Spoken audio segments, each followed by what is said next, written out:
अच्छा, तो ये आप जो है जैसे ही हरम से आते हैं वापस, तो यहाँ पर देखें माशाल्लाह बहुत सारे खूबसूरत इंतजामात, ठंडा पानी, जूस, और उसके अलावा अंदर जो है यहाँ पर आपको मैं दिखाता हूँ, ये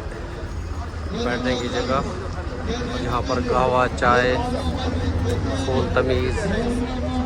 जमज़म के लिए जमज़म के साथ थोड़ा सा हल्का नाश्ता किया दिया जा रहा है माशाल्लाह।